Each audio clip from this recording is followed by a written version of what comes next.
শুরু হয়েছিল আজ থেকে 4 বছর আগে। তো তখন আমি শখের বসে আরসি প্লেন বানানোর কাজ শুরু করেছিলাম।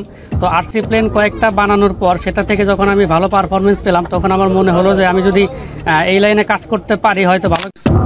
মানিকগঞ্জের এক যুবক বিমান তৈরি করলো, এই বিষয়ে মিজানুর রহমান আজহারি কি বলছে আর বিমান আবিষ্কার করা নিয়ে সম্পূর্ণ ভিডিও আজকে আমরা নিয়ে আসছি যে মিজানুর রহমান আজহারি এই বিমান আবিষ্কার নিয়ে কি কথা বলছে। আসুন আমরা সরাসরি মিজানুর রহমান আজহারির মুখ থেকে শুনি।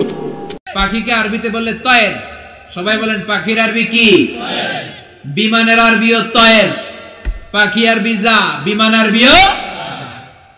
এই পাখি নিয়ে গবেষণা করে বিমান বানাইছে। সুবহানাল্লাহ কইবেন না? আমরা বানাই নাই, আমরা তো খোঁচাখুচিতে ব্যস্ত, আমরা আছি ফতুয়া নিয়ে ব্যস্ত। তুই 20 কারণে কাফের, তোর চাচা 90 কারণে কাফের। তোর চাচা মরলে যেই জায়গায় কবর দেয়া হবে ওই কবরের মাটির উপরে যে ঘাস উঠবে, ওই ঘাস যে গরু খাবে, ওই গরুর দুধ যে খাবে ও কাফের। আছে না নাই? খালি কাফের ফতুয়া দেয় ব্যস্ত। আমরা ফতুয়া নিয়ে রইলাম আর ওরা সব আবিষ্কার করে ফেললো। উইলবার রাইট আর অরভিল রাইট, এই দুই ভাই 1903 সালে এই বিমান আবিষ্কার করেছে এই আয়াতের উপর গবেষণা করে। আওয়ালাম ইয়ারাউ ইলাত তায়র, ওরা কি পাখি নিয়ে ভাবে না? আমাদের তো ভাবার সময় নেই, আমরা আছি মদ নিয়ে আর নারী নিয়ে আর জুয়াবাজি নিয়ে। চিল্লায় বলেন ঠিক কিনা? এমন অনেক মন্ত্রীদের হোটেল আছে যেখানে পতিতালয়ের আড্ডাখানা। চিল্লায় বলো ঠিক কিনা?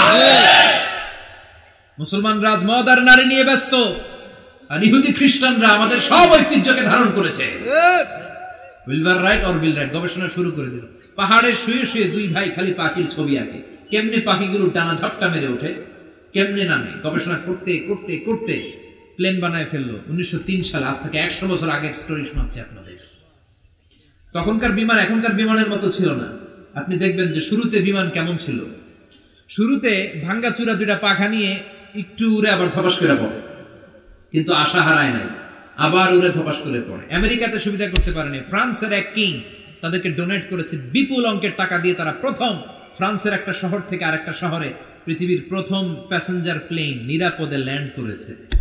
মানুষের উড়ার স্বপ্ন সফল হতে শুরু করলো।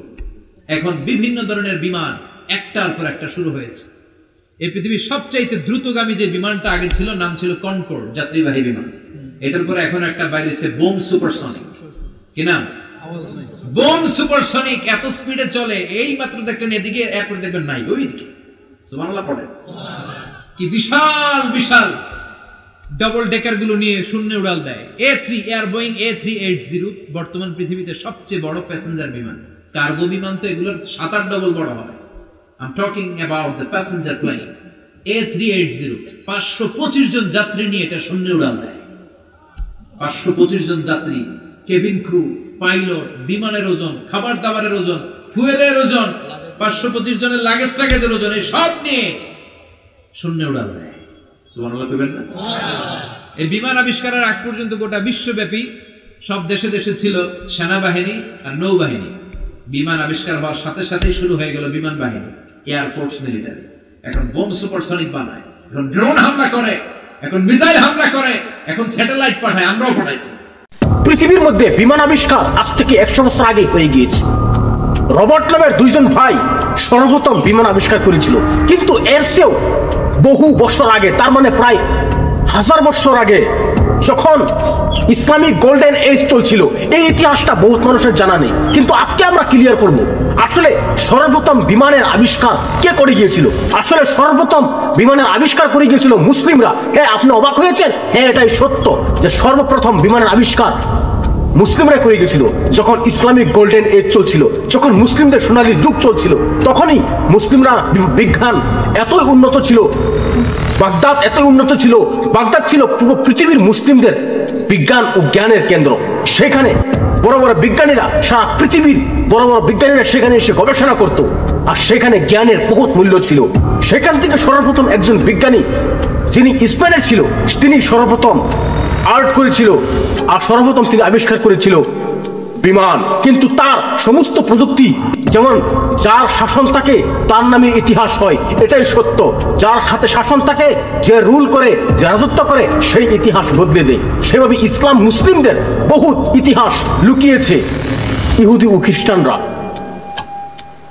এইভাবেই মুসলিমদের ইতিহাস থেকে তাদের নাম কাটিয়ে কেটে যায়। কিন্তু বহু বছর পর তারা সেটাকে কপি করে রবার্ট 2 ভাই নামক একটি বিমান আবিষ্কার করে, আর সেই বিমানটি 100 বছর আগে উড়ে। কিন্তু বাংলাদেশ বহুত বছর পর, প্রায় 100 বছর পর, জানি না কেন, আল্লাহ আলম এত বছর কেন লেগেছে, বহুত মানুষ যদি, কোনো গভর্নমেন্ট যদি স্বৈরাচারী থাকে, ফ্যাসিজম থাকে, তাহলে সে কি করে সেখানকার জনগণ সঠিক জিনিসটা খুঁজে পাবে, সঠিক শিক্ষাটা খুঁজে পাবে, যখন সব জায়গায় থাকবে ঘোটালা আর মিলাওয়াট।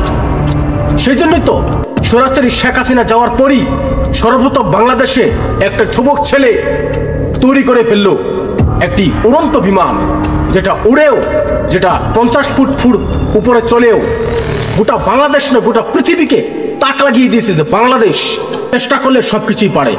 বাংলাদেশ কত সহজে একটি গ্রামের একটি ছেলে, মানিকগঞ্জের একটি ছেলে যার নাম জুলহাস, তিনি সরাসরি একটা বিমান কিভাবে আবিষ্কার করে দিল, আর আবিষ্কার করে সেই বিমানকে উড়িয়েও দেখিয়েছে আকাশে। সারা পৃথিবী তাকিয়ে দেখেছে, গোটা বাংলাদেশ দেখেছে। আশা করি আপনারা বিষয়টি বুঝতে পেরেছেন। আরেক ভিডিওতে আবার দেখা হবে ইনশাআল্লাহ। আসসালামু আলাইকুম ওয়া রাহমাতুল্লাহি ওয়া বারাকাতুহু।